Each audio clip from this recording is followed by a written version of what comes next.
एहतसाब अदालत इस्लामाबाद में बुशरा बीबी और बानी पीटीआई के खिलाफ एक और रेफरेंस दायर। नैब ने तोशाखाना 2 रेफरेंस दायर कर दिया। नैब ने बुशरा बीबी और बानी पीटीआई से अडियाला जेल में तफ्तीश की थी। तफ्तीशी अफसर मोहसिन हारून, केस अफसर वकारुल हसन ने रेफरेंस दायर किया। तोशाखाना 2 रेफरेंस 2 वॉल्यूम पर मुश्तमिल।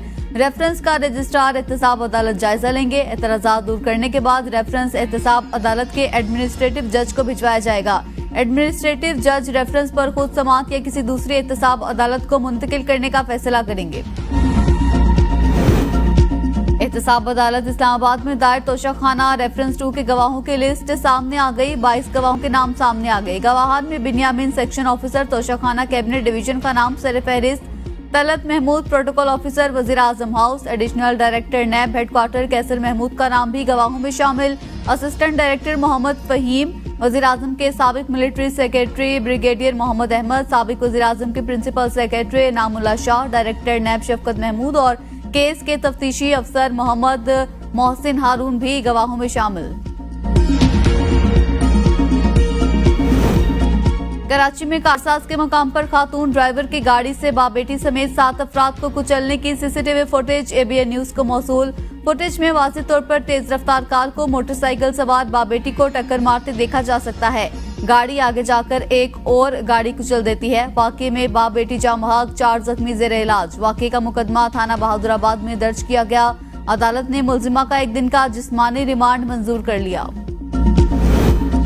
हम खित्ते में सबसे महंगी बिजली पैदा कर रहे हैं, वजीर तवानाई अवैस तगारी का इतराफ। जिना कन्वेंशन सेंटर इस्लामाबाद में यूथ कन्वेंशन से खिताब में कहा, IPPs के सिलसिले में जल्द अवाम को खुशखबरियां देंगे। अगले 10 सालों में 18,000 मेगावाट मजीद बिजली सिस्टम में आ जाएगी। तवानाई के शोबे में इस्लाहात नागुज़ेर है। बिजली पैदा करने की सलाहियत 29,000 मेगावाट है। मुल्क भर में पंखे 9,000 मेगावाट बिजली का लोड लेते हैं।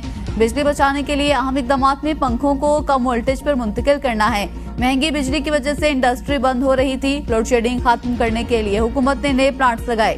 बिजली महंगी है मगर सस्ती बिजली पैदा करने के लिए इकदाम कर रहे हैं। बिजली बिलों में रिलीफ पर तनकीद। मरियम नवाज ने मुराद अली शाह को जवाब दे दिया। वजीर आला पंजाब ने कहा कि आवाम को बिजली बिलों में 45 अरब रुपए का रिलीफ दिया। कहा जा रहा है ये शॉर्ट टर्म रिलीफ और बेवकूफ़ी है। क्या आवाम को रिलीफ देना बेवकूफ़ी है? क्या करप्शन का पैसा और प्रोटोकॉल में घूमना दुरुस्त है? उन्होंने मजीद कहा कि मुझे रुलाना कोई आसान काम नहीं। छोटे भाई ने बिजली महंगी की, बड़े भाई ने 2 माह के लिए बिजली सस्ती कर दी। मरियम नवाज की तकरीर सुनकर अफसोस हुआ। सियासत मैं भी कर सकता हूँ। लीडर का विजन 2 माह की बिजली सस्ती करना नहीं होता। आवाम को मुस्तकिल रिलीफ दिया जाए। सिंध के वजीर शर्जील इनाम मेमन की प्रेस कॉन्फ्रेंस। कहा, शहबाज शरीफ की हुकूमत विफाक में है। रेट पूरे पाकिस्तान में बढ़ाए और बिजली सस्ती सिर्फ पंजाब में हुई। बिजली के बिल हुकूमत सिंध ने नहीं बल्कि विफाकी हुकूमत ने बढ़ाए। बेनजीर भुट्टो की हुकूमत को साजिश के तहत खत्म किया गया। उसके बाद नून लीग की हुकूमत आई और थरकोल प्रोजेक्ट बंद कर दिया। थरपारकर कोयले को नून लीग इस वक्त बंद ना करती तो आज तवानाई का बहरान न होता। थरकोल प्रोजेक्ट से सिंध हुकूमत को नहीं आवाम का फायदा था।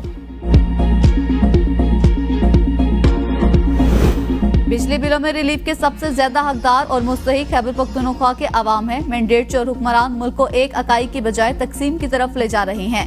मशीर इत्तलात खैबर पख्तूनख्वा बैरिस्टर सैफ का बयान। कहा, सिर्फ पंजाब की हद तक रिलीफ से छोटे सूबों में एहसास महरूमी बढ़ेगा। खैबर पख्तूनख्वा की सस्ती बिजली विफाक हमें महंगे दामों बेच रहा है। जो सूबा सस्ती बिजली पैदा कर रहा है उसे बिजली और बिलों में रिलीफ से महरूम रखा गया। मैंडेट चोर खैबर पख्तूनख्वा के बकायाजात पर सांप बनकर बैठे हैं। सिर्फ पंजाब के लिए कौमी खजाना खुला रखा है। वजीर आजम शहबाज शरीफ से फलस्तीन के सबकदोश होने वाले सफीर अहमद जवाद अब्दुल अजीज की मुलाकात। वजीर आजम का फलस्तीनी आवाम और उनके हक के खुद इरादियत के लिए पाकिस्तान की गैर मुतज़लज़ल हिमायत का इरादा। वजीर आजम की गजा में मासूम फलस्तीनियों के खिलाफ इसराइल की जारहाना कार्रवाइयों की शदीद मजम्मत। कहा, इसराइली जारियत से खातीन और बच्चों समेत 40,000 से ज्यादा बेगुनाह फलस्तीनी शहीद हो गए। वजीर आजम ने मसला फलस्तीन के मुनसिफाना हल की कोशिशों के लिए पाकिस्तान के पुख्ता अज़्म और हिमायत का इयादा किया। कोरिया के साथ मिलकर पहला IT पार्क बना रहे हैं। IT पार्क से रोजगार के 10,000 मौके पैदा होंगे। वजीर मुमलिकत IT शिजा फातिमा का बयान। कहा, पाकिस्तान की आबादी का ज्यादा हिस्सा नौजवानों पर मुश्तमिल है। हुकूमत IT के शोबे में बेहतरी के लिए इकदाम कर रही है। पूरे मुल्क में रोजगार सेंटर्स खोले जा रहे हैं। इस्लामाबाद में बल्दियाती इंतखाबात की तारीख तब्दील, अब पोलिंग 9 अक्टूबर बरोज बुध को होगी। इलेक्शन कमीशन ने बल्दियाती इंतखाबात में कागजात नामजदगी जमा कराने की तारीख में तोसी कर दी। 28 अगस्त तक इस्लामाबाद के बल्दियाती इंतखाबात के लिए कागजात नामजदगी जमा कराए जा सकते हैं।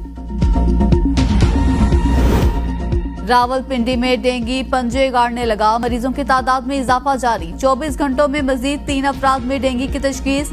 महकमे सेहत के मुताबिक रवा बरस डेंगू के 50 मरीज सामने आ चुके। इस वक्त डेंगू से मुतासरा 6 मरीज मुख्तलिफ अस्पतालों में जेर इलाज। बानी पीटीआई की जेल में मुबैना सहूलतकारी के इल्जाम में 2 खातून समेत 6 जेल मुलाजमीन को हिरासत में ले लिया गया। मोबाइल फोन कब्जे में ले लिए गए। खातून स्टाफ जेल में बुशरा बीबी और बानी पीटीआई के दरमियान पैगाम रसानी करता था। हिरासत में लिए गए जेल मुलाजमीन में 3 खातून भी शामिल हैं। मुलाजमीन में 1 स्वीपर, 2 लेडी वार्डन्स और सीसीटीवी कैमरों की निगरानी करने वाले 3 एहलकार शामिल। अडियाला जेल में निगरानी के लिए अफरादी कुव्वत में इजाफा कर दिया गया। भारतीय खिलाड़ी नीरज चोपड़ा को पाकिस्तान आने की दावत दी है। Gold medalist Olympian Arshad Nadeem का एबीएन न्यूज को खुसूसी इंटरव्यू। कहा, क्रिकेट खेलने पर डांट पड़ी तो जेवलिन थ्रो शुरू कर दी। सर्जरी के बाद रिकवर करना बहुत मुश्किल काम था। पाकिस्तान का नाम दुनिया में रोशन करने पर बेहद खुशी हुई। यकीन था मेरी कामयाबी के लिए कौम दुआ करेगी, लेकिन इतनी इज्जत मिलेगी ये नहीं सोचा था। कौम ने जो इज्जत दी है मेरे लिए सबसे बड़ा तोहफा है। वजीर आला पंजाब से दरख्वास्त की है कि जेवलिन थ्रो के लिए ग्राउंड बना दें। एक सवाल पर अरशद नदीम ने कहा कि सच्चा प्यार सिर्फ बचपन में होता है। कौमी हीरो का मुकम्मल इंटरव्यू देखिए शाम 5 बजे सिर्फ एबीएन न्यूज पर।